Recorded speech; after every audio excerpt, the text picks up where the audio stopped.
आज हमारा day 4 start हो रहा है। क्या हो रहा है? डे 4।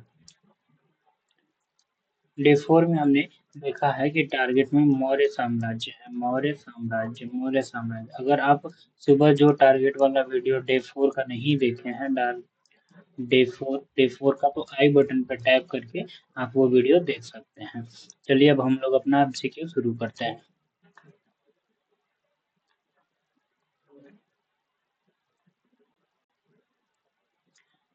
प्रथम भारतीय साम्राज्य स्थापित किया गया था तो किसे? चंद्रगुप्त मौर्य के द्वारा। भारत में पहले साम्राज्य की स्थापना किस शासक के द्वारा किया गया था? तो वो शासक चंद्रगुप्त मौर्य हो जाएंगे। ठीक है। निम्नलिखित में से कौन सा सबसे पुराना राजवंश है? तो वो मौर्य वंश हो जाएगा, मौर्य वंश।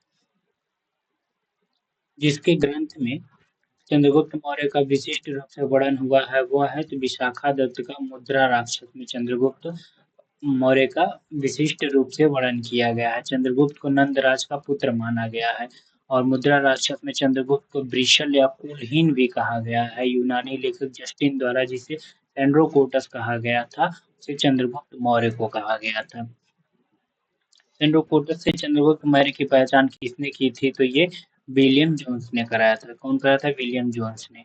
और यहाँ पे कहा एंड्रोकोटस और सिकंदर की महान भेंट का उल्लेख किया गया था। तो कहाँ पे? जस्टिन ने कराया था। कौटिल्य प्रधानमंत्री थे चंद्रगुप्त मौर्य के।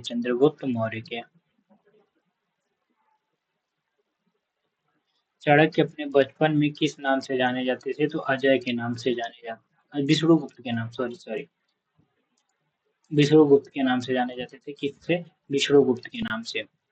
चाणक्य का अन्य नाम विष्णुगुप्त। कौटिल्य की अर्थशास्त्र पुस्तक आर्थिक संबंध शासन कला के सिद्धांत और अभ्यास पे सही है, विदेश नीति सही है, तो एक से अधिक हो जाएंगे। एक से अधिक पे बात करता है।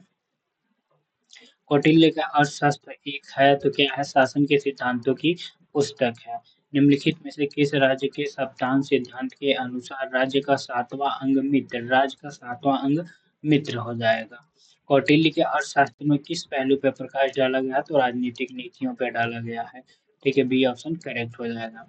कौटिल्य अर्थशास्त्र के अनुसार न्यायिक दंड के परिणाम कोई व्यक्ति दास हो सकता है? तो हाँ, हो सकता है। स्त्री दास अपने मालिक के ससंग से पुत्र जनन पर कानूनी तौर पर मुक्त हो जाती थी। सही है।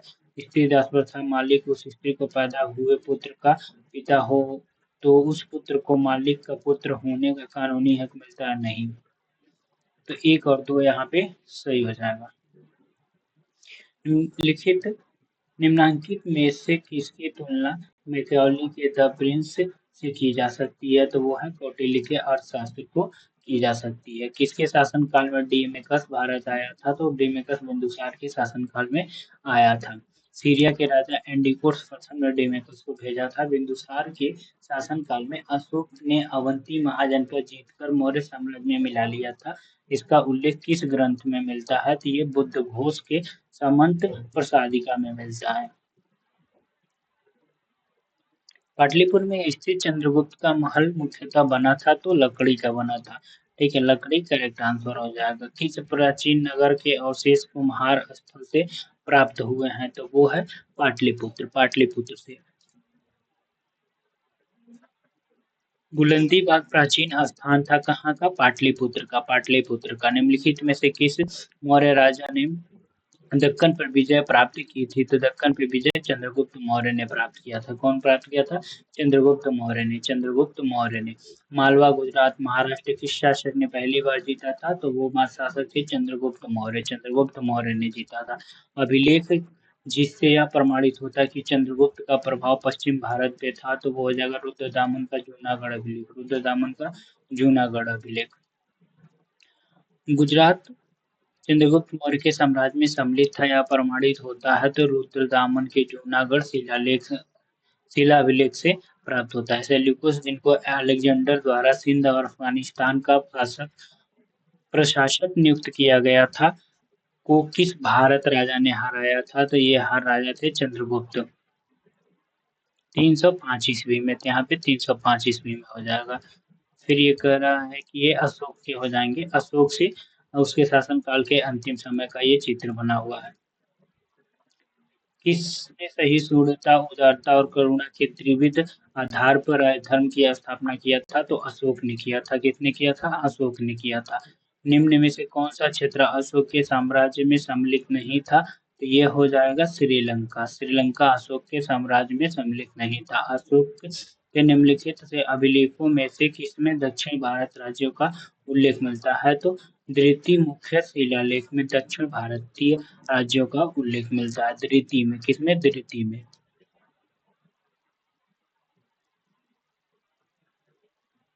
अशोक का प्रथम अस्पताल एवं औषधि बाग निर्माण करवाया गया था अशोक ने। भारत का प्रथम औषधि और अ, अस्पताल बनवाने का कार्य अशोक द्वारा किया गया था। किसके द्वारा किया गया था? अशोक द्वारा किया गया था। अशोक ने बौद्ध होते हुए भी हिंदू धर्म में आस्था नहीं छोड़ी, इसका प्रमाण मिलता है देवनाम प्रिय की उपाधि से। देवनाम प्रिय की उपाधि से। निम्नलिखित में से किस स्रोत में अशोक का राज्यकाल के तृतीय बौद्ध समिति होने का उल्लेख मिलता है? दीपवंश, महावंश में। दीप और दीपवंश और महावंश। अशोक के शासनकाल में बौद्ध सभा किस नगर में आयोजित किया गया था? तो पाटलिपुत्र में किया गया था। किसमें किया गया था? पाटलिपुत्र में किया गया था। मौर्य शासक बौद्ध धर्म के अनुयायी थे, तो कौन से बौद्ध धर्म के अनुयायी थे? तो अशोक और दशरथ। अशोक और दशरथ। दशरथ जो था उसका पौत्र था, बौद्ध धर्म का अनुयायी था और इसको भी देवनाम प्रिय की उपाधि धारण करता था। रज्जु क्या होता था? तो रज्जु मौर्य शासन के अधिकारी होते थे। ये राजस्व विभाग को देखते थे। बाद में इनको न्यायिक अधिकारी, न्यायिक वो मिल गया था। आ, अभी आगे आपको मिल जाएगा। सार्थवा किसे कहते हैं? तो सार्थवा व्यापारियों के काफिले को कहते हैं। किसको कहते हैं? व्यापारियों के काफिले को कहते हैं। अब देखिए यहाँ पे आ गया ना, रज्जु। रज्जु क्या था? राजस्व विभाग का कार्य करता, किंतु न्यायिक अधिकार भी प्रदान हो गया, कर दिया गया था। क्या? न्यायिक अधिकार प्रदान कर दिया गया था। निम्नलिखित में से कौन सा अधिकारी मौर्य प्रशासन का नहीं है? तो अग्रहरिक। अग्रहरिक जो है मौर्य प्रशासन का नहीं है। युक्त जो है वो जिला अधिकारी होते थे और राजस्व वसूल करते थे। रज्जु आप देख लिए। रज्जु प्रादेशिक या मंडल का प्रधान अधिकारी था। इसे न्याय का भी कार्य करना पड़ता था। सारनाथ स्तंभ का निर्माण किया गया था तो अशोक के द्वारा किया गया था। निम्नलिखित में से किसे सर्वश्रेष्ठ स्फूर्त मानते हैं? तो सांची को मानते हैं। किसको मानते हैं? सांची को मानते हैं। अगला क्वेश्चन कह रहा है सांची का स्तूप किस शासक ने बनवाया था? तो वो शासक अशोक हो जाएंगे। सांची का स्तूप किसने बनवाया था? तो अशोक यहाँ पे करेक्ट आंसर हो जाएंगे। विश्व प्रसिद्ध पर्यटन सांची का प्राचीन नाम क्या था? काकड़ाम था। काकड़ाम था। ठीक है, ऐसे भी रहेगा तो यही सही होगा, काकनाड़। काकनाड़ या काकड़ाम हो जाएगा। ठीक है। भरहुत का स्तूप किस राजवंश की कला का सुंदर उदाहरण है? तो ये शुंगकालीन स्थापत्य का। किसका? शुंगकालीन स्थापत्य का। शुंगकालीन स्थापत्य के। निम्नलिखित में से किस स्तूप के तोरण द्वार पर अशोक एवं उसकी दो रानियों के साथ बोधि वृक्ष तीर्थ यात्रा का अंकन मिलता है? तो वो है सांची। सांची पे मिलता है। ठीक है, सांची मध्य प्रदेश के रायसेन जिले में स्थित है।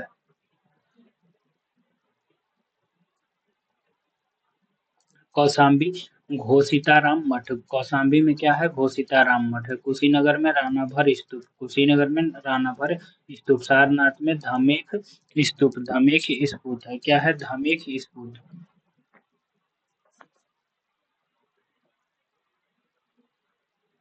सारनाथ में क्या हो जाएगा? धमेख स्फूत हो जाएगा। श्रावस्ती में सहेत महेत हो जाएंगे। सहेत महेत हो जाएंगे। तीर्थ यात्रा के समय सम्राट अशोक निम्नलिखित स्थानों पे गए, उन्होंने किस मार्ग का अनुगमन किया था? तो देखिए पहले फर्स्ट वो कहाँ गए थे? श्रावस्ती, लुम्बिनी में गए थे। कहाँ गए थे? लुम्बिनी गए थे। फिर कपिल वस्तु गए थे। कपिल वस्तु के बाद गया गए थे। गया के बाद सारनाथ। सारनाथ के बाद कुशीनगर। कुशीनगर के बाद श्रावस्ती गए थे। कुशीनगर के बाद श्रावस्ती गए थे।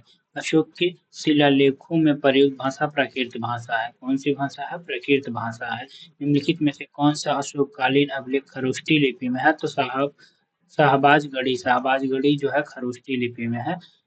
पत्थर पर प्राचीन शिलालेख किस भाषा में किया गया? तो प्राकृत भाषा में किया गया था। ब्राह्मी लिपि का प्रथम उद्वाचन किस पर तीन अक्षरों में किया गया था? तो पत्थर की पट्टियों पे किया गया था, पत्थर की पट्टियों पे किया गया था और इसको संपादित करने वाले प्रथम विद्वान जेम्स प्रिंसेप थे, जिनको अशोक के अभिलेख पढ़ने का श्रेय हासिल है। अशोक के शिलालेखों को सर्वप्रथम किसने पढ़ा था? तो जेम्स प्रिंसेप को खोजते हैं। ये ये जेम्स प्रिंसेप, अशोक के सर्वप्रथम जेम्स प्रिंसेप। ब्राह्मी लिपि को सर्वप्रथम किसने पढ़ा था? जेम्स प्रिंसेप, ये डी ऑप्शन। अशोक के शिलालेख पढ़ने वाले अंग्रेज जेम्स प्रिंसेप। सम्राट अशोक के राजाधीशों का सबसे पहले विघटन डिसाइफर किसने किया था? तो ये जेम्स प्रिंसेप किए थे। मौर्य साम्राज्य के पेशावर के निकट उत्तर पश्चिम भारत में अशोक के शिलालेख किया था, खरोष्टी लिपि में थे। किस लिपि में थे? खरोष्टी लिपि में थे। वह स्थान जहाँ प्राक अशोक ब्राह्मी लिपि का पता चला है, वो स्थान के अनुराधापुर। क्या है? अनुराधापुर, अनुराधापुर। अनुराधापुर कहाँ है? श्रीलंका में स्थित है, श्रीलंका में स्थित है। प्राचीन भारत में निम्नलिखित में से कौन सी एक लिपि दाईं ओर से बाईं ओर लिखी जाती है? तो खरोष्टी लिपि, खरोष्टी लिपि लिखी जाती है। निम्नलिखित में से प्राचीन भारत की कौन सी लिपि दाहिने से बाईं की ओर लिखी जाती है? खरोष्टी लिपि लिखी जाती है। अशोक का अपने शिलालेखों में समांतर जिस नाम का उल्लेख किया गया है वो प्रियदर्शी हो जाएगा। प्रियदर्शी के नाम से उल्लेख किया गया है, प्रियदर्शी के नाम से उल्लेख किया गया है।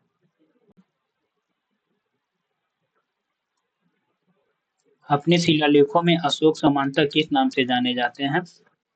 तो प्रियदर्शी के नाम से जाने जाते हैं, प्रियदर्शी के नाम से जाने जाते हैं। अभिलेखों में किस शासक का उल्लेख प्रियदर्शी एवं देवनाम प्रिय के रूप में जाना जाता है? तो अशोक को जाना जाता है, अशोक को जाना जाता है। निम्नलिखित वक्तव्यों में कौन सा एक वक्तव्य अशोक के प्रशस्तर स्तंभों के बारे में गलत है? गलत है तो कह रहा है ये स्थापत्य संरचना के भाग हैं, तो ये वाला ऑप्शन गलत है क्योंकि ये पृथक रचना के भाग थे। पृथक रचना, रचनाएं के भाग थे, पृथक रचनाएं के भाग थे। निम्नलिखित में से किस उभारदार मूर्ति शिल्प शिलालेख में अशोक के प्रस्तर रूप चित्र के साथ रानियों अशोक, राजा अशोक उल्लेखित किया गया है? तो ये है कंगनहल्ली, कंगनहल्ली में किया गया है। किस में किया गया है? कंगनहल्ली में किया गया है। निम्नलिखित में से किस एक अभिलेख में अशोक के व्यक्तिगत नाम का उल्लेख मिलता है? तो मास्की में मिलता है। ठीक है, अशोक का नाम उल्लेख मास्की और लघु शिलालेख में। निम्नलिखित में से अभिलेखों में से किसमें अशोक का नामोल्लेख हुआ है? तो किसमें हुआ है? तो गुर्जार में हुआ है। गुर्जरा, गुर्जरा में हुआ। किसमें? गुर्जरा में, गुर्जरा में हुआ है। गुर्जरा में, गुर्जरा अशोक के नाम का उल्लेख गुर्जरा में हुआ है। किसमें? गुर्जरा में हुआ है। अशोक का रुमेंदेई स्तंभ संबंधित है, किससे संबंधित है? तो रुमेंदेई बुद्ध के जन्म से संबंधित है, बुद्ध के जन्म से संबंधित है। बुद्ध की जन्मभूमि होने के कारण क्या किया गया था कि लुम्बिनी ग्राम का बलि कर माफ कर दिया गया था और भू राजस्व 1/6 से घटाकर 1/8 कर दिया गया था।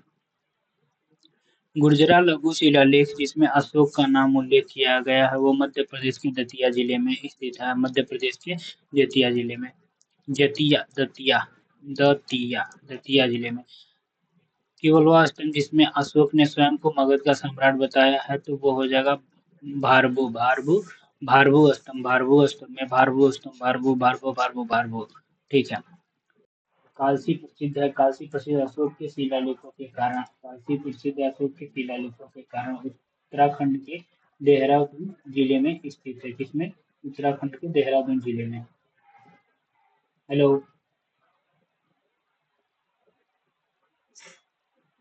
Hello, hello, hello.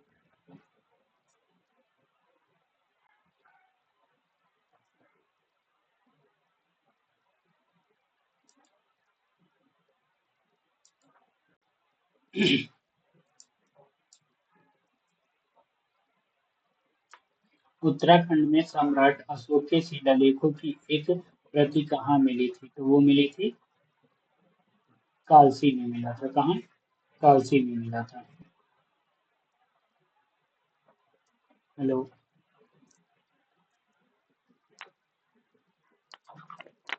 Hello, hello.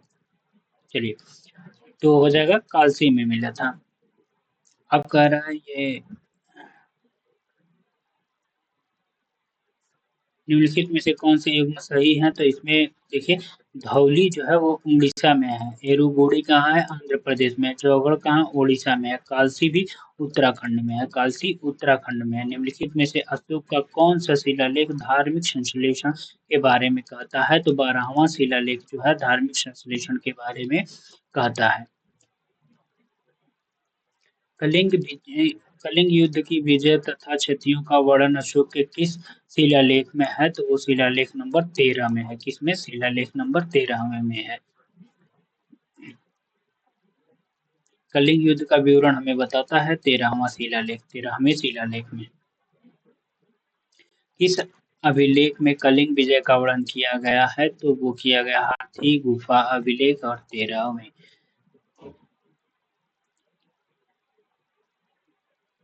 पूर्ण रूपेण धार्मिक सहिष्णुता के प्रति समर्पित किस अभिलेख में है, तो अभिलेख नंबर 12 में है। किसमें? अभिलेख नंबर 12 में बात किया गया है। कह रहा है कि अपनी प्रजा को इस अभिलेख के माध्यम से परामर्श किया था। किसने किया था भाई? अशोक ने किया था। वो अभिलेख क्या था कि कोई भी व्यक्ति जो अपने संप्रदाय को महिमा मंडित करने की दृष्टि से अपने धार्मिक संप्रदाय की प्रशंसा करता है या अपने संप्रदाय के प्रति अत्यधिक भक्ति के कारण अन्य संप्रदायों की निंदा करता है, वह अपितु अपने संप्रदाय को गंभीर रूप से हानि पहुंचाता है। अशोक के जो प्रमुख शिलालेख संगम राज्य के विषय में बताते हैं वो कौन से हैं? दूसरा और तेरह। निम्नलिखित में से किस दक्षिणी राज्य का उल्लेख अशोक के अभिलेखों में नहीं है, तो वो है सातवाहन। किसका है? सातवाहन का। टालेमी फिलाडेल्फ जिसके साथ अशोक के राजनयन संबंध थे, कहाँ का शासक था, तो वो मिस्र का शासक था। कहाँ का? मिस्र का शासक था। अशोक का समकालीन तुर्मै कहाँ का राजा था, तो वो मिस्र का राजा था। निम्नलिखित में से किस राजवंश के शासकों के सुदूर देशों जैसे सीरिया और मिस्र के साथ राजकीय संबंध थे, तो शासक मौर्य का संबंध था। अशोक के धम्म का मूल संदेश क्या था? राजा के प्रति वफादारी, शांति एवं अहिंसा। शांति एवं अहिंसा सही है। बड़ों का सम्मान ये भी सही है, धार्मिक सहनशीलता ये भी सही है, तो एक से अधिक हो जाएगा। ई ऑप्शन करेक्ट हो जाएगा। अशोक के किस अभिलेख में पारस्परिक अवसरों पे पशु बलि को रोक लगाई गई? ऐसा लगता है कि यह पाबंदी पशुओं के वध पर थी, तो ये है बी, स्तंभ नंबर 5 में किया गया था। इसमें किया गया था स्तंभ नंबर 5 में। निम्नलिखित प्राचीन भारतीय अभिलेखों में से कौन सा एक खदान को देश में संकट में उपयोग हेतु सुरक्षित रखने के बारे में प्राचीनतम शाही आदेश दिया गया था? सहगौरा का ताम्रपत्र पे सहगौरा ताम्रपत्र में। अशोक ने कलिंग का मौर्य साम्राज्य में जोड़ लिया था और कलिंग दक्षिण भारत को जाने वाला स्थलीय एवं समुद्री मार्गों को निमंत्रित करता था, तो दोनों सही है और आर ए का सही स्पष्टीकरण करता है। मौर्यकालीन शासकों ने धार्मिक आधार पर भू अनुदान नहीं दिया था। भू अनुदान के विरुद्ध किसको ने विरोध किया था? इसमें से कौन सा पुट सही है? तो सी ऑप्शन सही हो जाएगा। ठीक है, सी। ए सही है परंतु आर गलत है ये।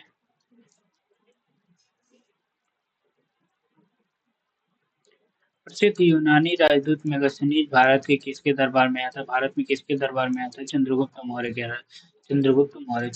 मौर्य हो जाएगा। इंडिका नामक अपने ग्रंथ पे लिपिबद्ध किया है। ठीक है। भारत में जो उसने सुना, जो कुछ भी देखा उसको इंडिका में लिख दिया। मेगास्थनीज दूत था, किसका दूत था? सेल्यूकस का। किसका दूत था? सेल्यूकस का था। किसके शासनकाल में मेगास्थनीज भारत आया था? तो वो चंद्रगुप्त मौर्य के शासनकाल में आया था। चंद्रगुप्त मौर्य के शासनकाल में आया था। मौर्य समाज का 7 वर्गों में विभाजन का विशेष रूप से उल्लेख किया गया है, तो किसमें किया? मेगास्थनीज की पुस्तक इंडिका में किया गया। मेगास्थनीज की पुस्तक इंडिका में किया गया है। मेगास्थनीज ने भारतीय समाज को कितने श्रेणियों में विभाजित किया है? तो 7 श्रेणियों में विभाजित किया है। कितने? 7 श्रेणियों में। निम्नलिखित में से किस स्रोत में उल्लेखित है कि प्राचीन भारत में दास्ता नहीं थी? तो वो है मेगास्थनीज की इंडिका में। मेगास्थनीज की इंडिका में। मेगास्थनीज की इंडिका में। मौर्य साम्राज्य का विभाजन 7 वर्गों में विशेष तौर पर उल्लेखित है। वो वर्ग मेगास्थनीज की इंडिका में उल्लेखित है। मौर्य काल में टैक्स को छुपाने चोरी के लिए इसमें से क्या दंड दिया जाता था? तो मृत्यु दंड दिया जाता था टैक्स में। यह इंडिका में लिखा गया है। मगस्थनीज की जो पुस्तक थी उसमें वह स्रोत जिसमें पाटलिपुत्र के प्रशासन का वर्णन का उपलब्ध मिलता है तो वो इंडिका में ही मिलता है, क्योंकि मेगस्थनीज जो सुनता था जो देखता था उसी को अपने बुक में लिख दिया है। कौन स्रोत? तो मौर्यों के नगर प्रशासन का विस्तृत विवरण देते हैं तो वो मेगस्थनीज की इंडिका है। मेगस्थनीज की इंडिका है। मेगस्थनीज की पुस्तक का नाम इंडिका हो जाएगा। इंडिका के मूल लेखक मेगस्थनीज। इंडिका के लेखक कौन थे? मेगस्थनीज। इंडिका के लेखक कौन थे? मेगस्थनीज। वर्तमान नगरपालिका प्रशासन का कार्य कौन सा कार्य मौर्य काल से जारी होते आ रहा है? तो जन्म और मृत्यु का पंजीकरण। जन्म और मृत्यु का पंजीकरण मौर्य काल से होते आ रहा है। निम्नलिखित में से कौन सा प्रशासनिक संरचना आरोही क्रम में सही है? तो वो संरचना है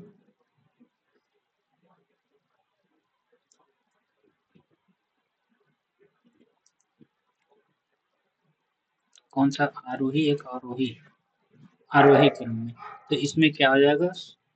पहले संग्रहण आएगा, संग्रहण, फिर कर वाटिका, संग्रहण, कर वाटिका, ठीक है। उसके बाद से द्रोणमुख, उसके बाद से स्थानीय, द्रोणमुख, स्थानीय, ठीक है। यहाँ पे ऑप्शन दिया नहीं है तो ये गलत हो जाएगा।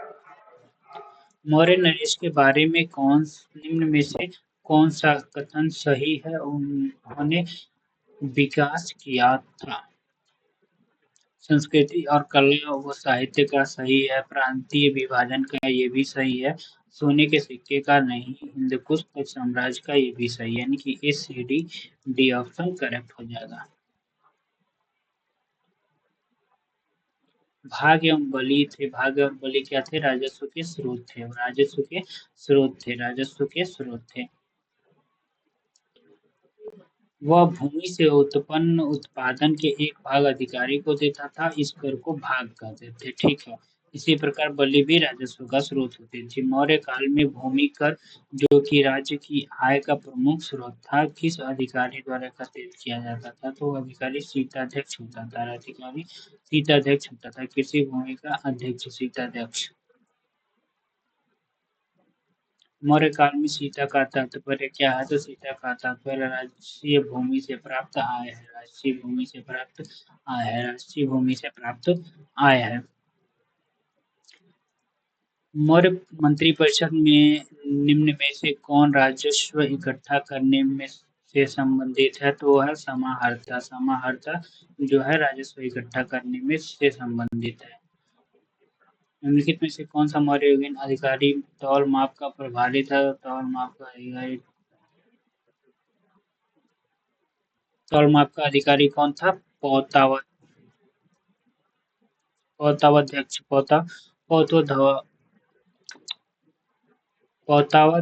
पौतावाध्यक्ष होता था।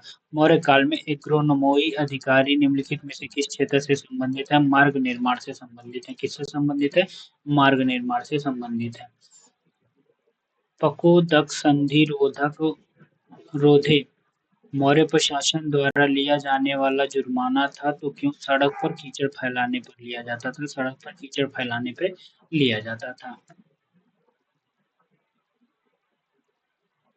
तलवार रात्रि सुरक्षा कर्मियों का अधिकारी था। पटकोल ग्रामीण कर वसूलने वाले अधिकारी का। साहस अधिपति चोरी डकैती के मुद्दे के अधिकारी का। बलाधीश चुंगी का सुरक्षक था। मौर्य काल में शिक्षा का सर्वाधिक प्रसिद्ध केंद्र था तो वो केंद्र है तक्षशिला। सर्वाधिक प्रसिद्ध शिक्षा केंद्र तक्षशिला।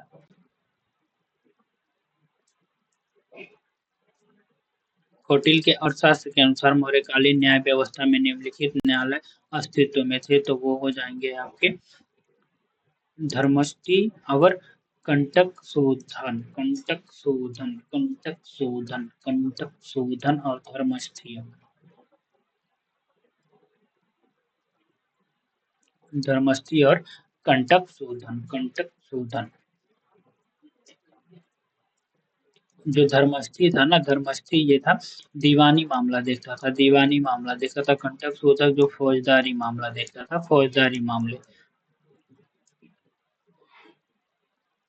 भारत में सांस्कृतिक इतिहास के संदर्भ में इतिवृत्तों, राजवंशी इतिहासों, वीरगाथाओं को कंठस्थ करना निम्नलिखित में से किसका व्यवसाय था? ये व्यवसाय था मागध का। किसका? मागध का था, मागध का। मागध एवं सूत वर्गों का था, मागध और सूत वर्गों का।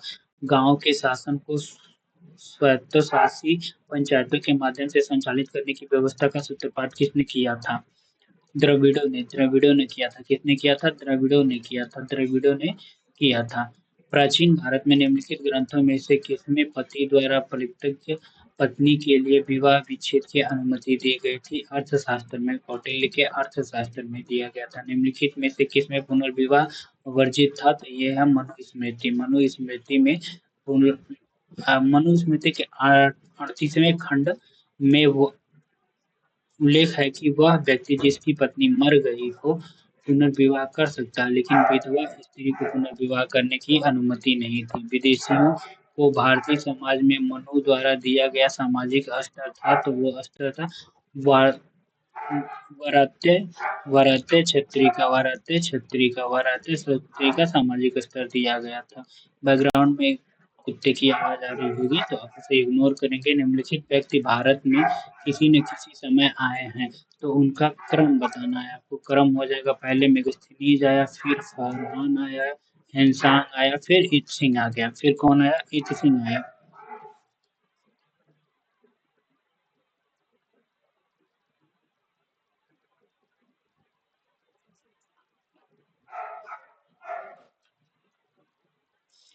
विस्फोट को मिलाना है कि चंद्रगुप्त का सैंड्रोकोटस आया था बिंदुसार में, अमितघात, अमित्रघात इनका, अशोक का प्रियदर्शी, चाणक्य का विश्वगुप्त इनका नाम है। अंतिम मौर्य सम्राट कौन था? तो बृहदत्त था। अंतिम मौर्य सम्राट बृहदत्त था, ठीक है। और बृहदत्त की हत्या इसके सेनापति पुष्यमित्र शुंग के द्वारा 184 ईसा पूर्व में किया गया और शुंग वंश की स्थापना किया गया था।